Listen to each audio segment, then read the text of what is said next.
अच्छा सुनो, इसमें साहब का कपड़े साहब को एयरपोर्ट पर तब्दील करा के हवेली लेकर आ रहे हैं। सही है? ठीक है, अभी जाओ। ले लाओ ले लाओ ले लाओ अल्ले ले लाओ जानी ले लाओ तारा परा सैला मिजाजिए लैला जाजिए लैला मिजाजिए लैला ले लाओ ले लाओ अल्ले ले लाओ।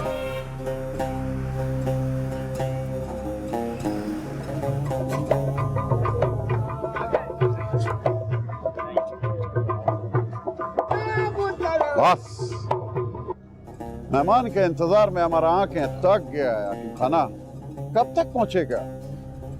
वो मेहमान नहीं है, वो मेजबान है, मेजबान। अभी मेरा बात हुआ, वो थोड़ी देर में आ जाएगा, आ जाएगा। तुमने हम सबको उसका इस्तकबाल के लिए हवेली में जमा क्यों किया है?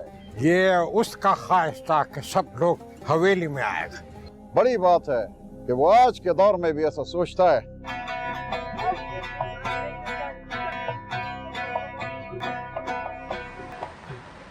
आज तो दादी से झूठ बोल के निकल गए, लेकिन आखिर कब तक ये सब चलेगा? आप बता क्यों नहीं देते कि आपको मरियम के अलावा किसी से शादी नहीं करनी? हाँ, ये बात तो पक्की है कि मुझे मरियम के अलावा किसी शादी नहीं करनी। मम्मा तो डर रही थी कि दादो पता नहीं ये कहेंगी वो कहेंगी। अरे गोली तो नहीं मार देंगी ना? अब तुम्हें क्या है, मेरी प्रॉब्लम मैं सॉल्व कर लूंगा, तुम रिलैक्स करो। मैं कैसे रिलैक्स करूं? एक ही शख्स है जो दादो को मना सकता है, और वो है पापा। पापा को उनके पीछे लगा दे। अगर अबू यहाँ होते तो मुझे इतनी प्रॉब्लम फेस ना करनी पड़ती। ओह हाँ, आपकी प्रॉब्लम तो सॉल्व हो गई।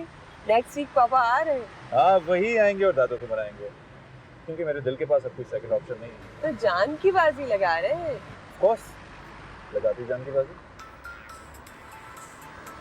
किसका फोन? मरियम का।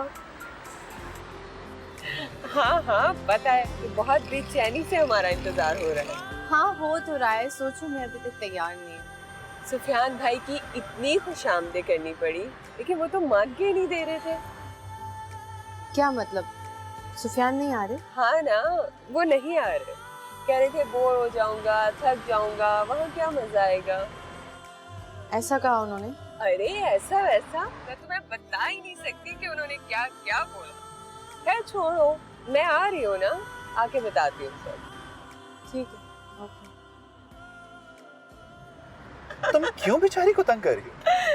मैं तंग नहीं कर रही, इंतजार का जो मजा है ना भाई, वो किसी और चीज कर रही है।